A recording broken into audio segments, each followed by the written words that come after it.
오늘은 욥기 31장 13절부터 28절까지의 말씀을 보도록 하겠습니다. 만일 남종이나 여종이 나와 더불어 쟁론할 때 내가 그의 권리를 저버렸다면 하나님이 일어나실 때에 내가 어떻게 하겠느냐? 하나님이 심판하실 때에 내가 무엇이라 대답하겠느냐? 나를 태 속에 만드시니가 그도 만들지 아니하셨느냐? 우리를 뱃속에 지으시니가 한 분이 아니시냐? 내가 언제 가난한 자의 소원을 막았거나 과부의 눈으로 하여금 실망하게 하였던가? 나만 혼자 떡덩이를 먹고 고아에게 그 조각을 먹이지 아니하였던가? 실상은 내가 젊었을 때부터 고아 기르기를 그의 아버지처럼 하였으며 내가 어렸을 때부터 과부를 인도하였노라. 만일 내가 사람이 의복이 없이 죽어가는 것이나 가난한 자가 덮을 것이 없는 것을 못 본 채 했다면, 만일 나의 양털로 그의 몸을 따뜻하게 입혀서 그의 허리가 나를 위하여 복을 빌게 하지 아니하였다면, 만일 나를 도와주는 자가 성문에 있음을 보고 내가 주먹을 들어 고아를 향해 휘둘렀다면 내 팔이 어깨뼈에서 떨어지고 내 팔과 뼈가 그 자리에서 부스러지기를 바라노라. 나는 하나님의 재앙을 심히 두려워하고 그의 위엄으로 말미암아 그런 일을 할 수 없느니라. 만일 내가 내 소망을 금에다 두고 순금에게 너는 내 의뢰하는 바라 하였다면, 만일 재물의 풍부함과 손으로 얻은 것이 많음으로 기뻐하였다면, 만일 해가 밤낮과 달이 밝게 뜬 것을 보고 내 마음이 슬며시 유혹되어 내 손에 입맞추었다면, 그것도 재판에 회부할 죄악이니 내가 그리하였으면 위에 계신 하나님을 속이는 것이라. 자, 오늘 본문에는 이 욥이 이제까지 어떻게 살아왔는가 하는 그 모습이 다 나타나고 있죠. 이제 13절부터의 말씀을 우리가 보면, 욥은 먼저 자신이 소유하고 있는 남종이나 여종이 뭔가 좋지 않은 일로 말미암아 법정 소송을 제기했을 때 자기가 그들의 정당한 권리를 멸시하거나 묵살한 점이 없었다, 이렇게 강조를 합니다. 종이라고 함부로 멸시하면 안 되겠죠. 인권에 관한 문제를 지금 얘기하고 있는 것이에요. 보면 이 뉴욕에서도 많은 일터에서 이런 소송들이 있는 것을 봤어요. 믿는 사람들이 주인인데 이 종업원들이 이런 여러 가지 문제로, 노동적인 문제로 소송을 해서 아름답지 못한 그런 일들이 드러나는 것, 우리가 종종 봅니다. 보면 우리도 이민생활 하면서 차별당한다고 불평할 때가 있지만 우리도 만만치 않아요. 조금 낫다 생각하면 차별하는 경우가 참 많다는 거죠. 근데 욥은 뭐라 그럽니까? 만약 자기가 그렇게 행한 게 있다면 하나님 앞에서 아무 일도 못했을 것이고 심판을 행하시는 하나님 앞에서 어떤 말로도 변명할 수 없는 것이다, 이렇게 얘기하는 거죠. 욥은 그게 자기는 종들에게 아주 관대했다 하는 거예요. 이 관대하게 대한 이유는 무엇이냐? 15절에 나와 있는 대로 욥은 종들이나 자신이나 똑같이 하나님이 만드신 존재다, 피조물이다. 그렇죠? 그래서 그들의 정당한 권리를 묵상하거나 멸시할 수가 없었다. 아주 좋은 신앙 고백이죠. 그러므로 하나님이 그에게 오셔서 종들이를 어떻게 대했는지 설명해봐라고 묻는다면 자신 있게 대답할 수 있을 것이다. 이렇게 말하는 거예요. 종들을 물건이나 상품 취급하지 않고 그들을 자신과 똑같은 법적인 권리를 가진 자들로 대했다는 그런 설명입니다. 여러분, 하나님은 모든 사람을 공정하게 대하세요. 강자와 약자, 부자와 가난한 자, 왕과 노예 모두가 죄에 합당한 심판을 동일하게 받는 곳이 바로 십자가예요. 예수님도 십자가에 달리시잖아요. 강도와 함께. 우리는 생각해 봐야 돼요. 선한 사람, 그렇지 않은 사람, 내게 유익이 되는 사람, 무익한 사람, 모두에게 공정한가? 모두에게 그들이 가진 권리를 보장하는가? 하나님은 십자가를 전할 뿐 아니라 십자가의 방식으로 살아가는 우리를 통해서 이런 하나님의 성품이 나타나기를 바라고 계신 거예요. 이 16절부터는 가난한 사람들, 과부들 이런 사람들에 대한 얘기예요. 엘리바스가 세 번째 논쟁에서 욥이 약자들을 괴롭히고 압제하는 잘못을 저질렀다 이렇게 말하거든요. 22장이에요. 그런데 욥은 그런 적이 없어요. 가난한 자들을 도와달라고 애원할 때 그들의 요청을 거절한 적이 없고, 과부를 못 본 채 함으로써 실망시킨 적도 없다 이렇게 지금 말하는 거예요.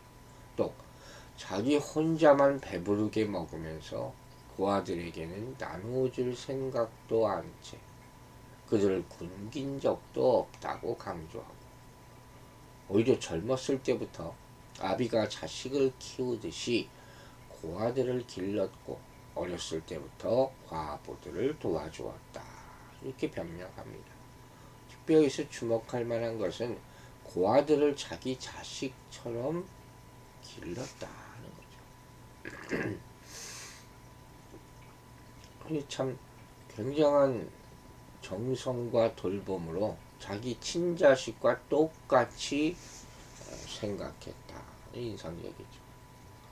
우리는 가난하다고 무시하면 안 되죠. 모두가 하나님 앞에 동등하기 때문이에요. 높고 낮음은 하나님 앞에 없습니다. 우리는 그래서 누구 앞에서도 비굴해질 필요도 없고 또 교만해서도 안 되는 것이 다 소중한 존재입니다. 잠언 14장 31절에 가난한 사람을 학대하는 자는 그를 지으신 자를 멸시하는 자라고 했어요. 은근히 이런 사람들이 많아요. 멸시하는 것, 돌아보고 회개해야 할 그런 문제들입니다.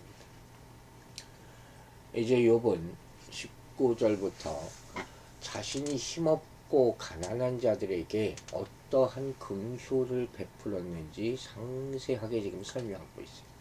첫째, 그는 너무도 가난한 탓에 의복이 없어 죽어가는 사람이나 덮고 잘 것이 없는 가난한 사람들을 못 본 채 하지 않았다 그랬어요.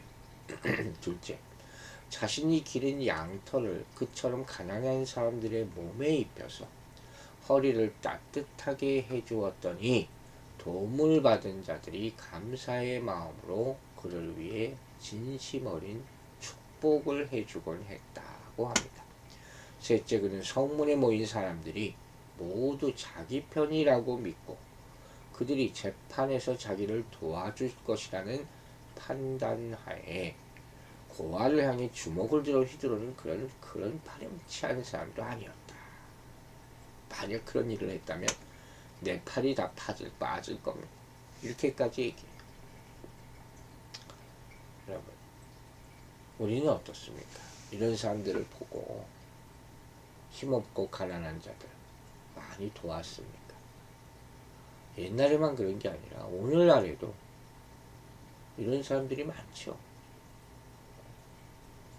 이런 사람들에게는 뭐 생각하고 자실 것 바로 도와줘야 되는 거예요. 오래전 제가 연변에 갔을 때 선교사님 한 분이 그런 일을 하는 걸 봤어요. 그게 북한에서 탈출해 오는 사람. 급하게 그 집에 막 들어오더라고. 무슨 일 났는지 알았어요. 그랬더니 옷장에서 막 옷가지를 다 빼가지고 급하게 옷을 주고 택시를 잡아서 보내더라고. 그것도 사역이더라고. 우리 돌아봐야 되죠. 내 인생에 선행이 얼마나 있었나. 나중에 만약에 그런 것을 아무것도 못해서 하나님한테 혼난다면 뭐 그것 때문에 이렇게 혼나겠습니까? 얼마나 창피한 일입니까? 마음의 범죄라는 게 참 많아요. 선한 마음을 회복하는 것, 중심으로부터 본능적으로 행하는 선함, 이런 것들이 참 중요하다는 생각을 하게 되는 것입니다. 하나님은 사회적인 약자, 가난한 자를 돌보시는 분이세요. 구약성경 내내 고아와 과부 나그네를 돌보며 학대하지 말 것이 여러 차례 반복되어 나오지 않습니까? 하나님은 우리를 통해서 이러한 일을 행하신다 하는 것이에요. 우리는 이러한 약자들을 돌보고 섬기도록 부름받은 자임을 잊지 말아야 할 것입니다. 자, 요 22절 말씀부터는 욥이 약자들을 못 본 채 하거나 법적인 지위의 우월함을 근거로 그들을 정죄하지 않았던 이유를 말합니다. 그것은 하나님의 징계를 두려워했기 때문이다. 그분을 경외하는 믿음이 근본적으로 있었기 때문이다 하는 것이. 만약에 그가 이렇게 악한 일을 행했다면 자기 팔이 어깨 쪽지에서 빠져나갑니다. 팔뼈가 부스러지는 심판을 받아도 할 일이 없다. 할 말이 없다. 이렇게 이야기합니다. 이게 욥은 불의한 자의 악행에 대해서 하나님이 어떤 심판을 내리시는가 여기서 너무 잘 알고 있는 거예요. 근데 자기는 하나님의 재앙과 위험을 생각하더라도 이런 파렴치한 짓은 절대 할 수 없다 이렇게 말하는 거죠. 여러분, 정말 신뢰할 수 있는 사람은 하나님을 두려워하는 사람이에요. 하나님을 두려워하는 사람은 주변에 다른 사람이 없어도 눈치 보지 않고 순전함을 지키기 때문입니다. 하나님을 두려워하는 사람은 중심을 보시는 하나님을 염두에 두고 살기 때문에 진정 양심이 깨끗한 사람입니다. 예수님도 육신의 해를 가할 수 있는 사람을 두려워하지 말고 몸과 영혼을 능히 지옥에 멸할 수 있는 하나님을 두려워하라 하고 마태복음 10장에서 말씀하셨습니다. 이렇게 욥은 스스로를 여기서 하나님을 두려워하는 자로 정의를 하는 거예요. 우리는 정말 하나님을 두려워하는 자입니까? 개혁주의자들이 슬로건으로 내세웠던 것 가운데 코람데오라 하는 말이죠. 오직 하나님. 그들은 경건한 두려움이 그들의 삶이었어요. 쓸데없는 것을 두려워하지 말고 두려워할 것을 두려워하는 그런 진정한 경건의 사람으로 살아가야 할 것입니다. 이제 이번 24절부터 자신이 재물에 대한 과도한 탐욕에 사로잡힌 적이 없다는 사실을 강조하고 또 26절에서는 우상숭배의 죄를 범한 적도 없다고 이야기합니다. 자신이 황금을 소망의 근거지로 삼지 않았고 순금을 의지하지 않았다. 또 재산이 많다는 것을 사람들에게 자랑한 적이 없고 손으로 벌어들인 것이 많다고 해서 기뻐하지도 않았다는 거예요. 우리가 알다시피 욥은 상당한 부자예요. 그죠? 자신에게 있는 재물을 그러나 의지하는 사람은 아니었어요. 재산과 부가 아무리 많다고 해도 하나님 앞에서 경건하고 의로운 삶을 살기 위해서 노력해온 사람이 욥이었다는 거예요. 즉, 그는 부와 재산이 아무리 많아도 하나님의 자리를 그것으로 대체할 수는 없었다는 말씀입니다. 여러분, 고난 가운데 특히 우리가 주의해야 할 것이 뭔지 아세요?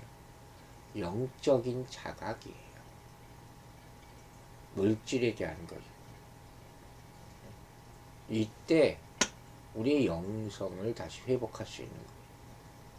모든 재물, 하나님이 주신 것임을 다시 확인할 수 있는 그런 신앙을 지켜야 돼요.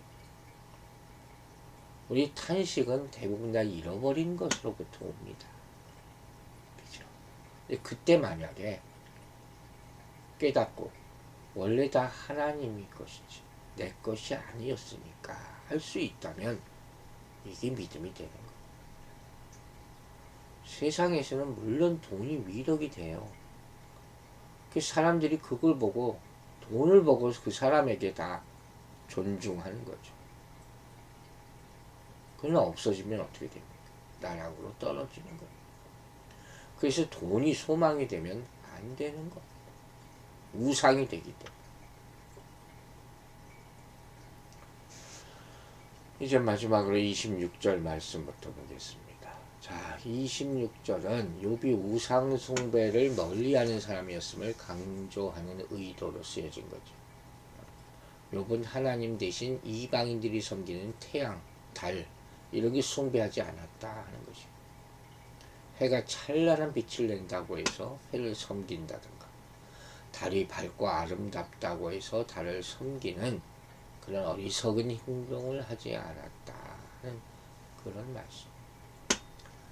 욥이 우상 숭배를 멀리한 이유는 우상 숭배가 하나님을 배반하고 속이는 행동이고 재판에 회부해야 돼야 하는 중죄라고 생각했기 때문이에요. 이처럼 우리는 모든 사람을 공정하게 대하고 약자를 돌보며 살아가는 삶을 살아야 할 것입니다. 이는 만물을 주관하시는 하나님을 의지하며 신뢰할 때에만 가능한 삶이에요. 다른 것에 한눈 팔아서는 안 된다 하는 것이죠. 우리가 재물이나 우상의 마음을 빼앗길 때 그 재물을 들어서 사람을 섬길 수 없고 다른 사람을 자신과 같이 귀하게 여길 수 없게 되는 것이죠. 오늘도 다시 한번 이 아침에 하나님만을 경외합니다 고백함으로 모든 유혹을 이기게 되기를 주의 이름으로 축원합니다. 기도하겠습니다. 아버지 하나님, 오늘 이 아침에도 주님과 1대1로 마주 대하며 말씀 듣고 우리 신앙을 돌아보게 하심을 감사드립니다. 하나님만을 경외하고 공경하는 인생, 그 가운데 모든 힘이 있습니다. 분별이 있음을 고백합니다. 우리가 살다가 다른 것에 눈이 갈 때가 있습니다. 그러나 그것이 우상이 되지 않도록 하나님을 그로 말미암아 잊어버리지 않도록 특별히 우리가 참으로 곤궁하거나 힘들 때, 아플 때 하나님보다 다른 것을 먼저 찾지 않는 믿음을 갖게 도와주시옵소서. 아버지, 육신의 연약함으로 말미암아 고통받고 있는 우리 성도들이 있습니다. 주께서 불쌍히 여겨주시고 환부에 안수하여 주시옵소서. 몸이 약해지는 것 우리 마음대로 할 수 없는 것입니다. 아버지의 치료의 능력으로 이 아침 그 사람들과 함께 하여 주시고 하나님이 고쳐주신다는 믿음으로 선포하며 극복할 수 있도록 축복하여 주시옵소서. 감사드리며 예수 그리스도의 이름으로 기도했습니다. 아멘.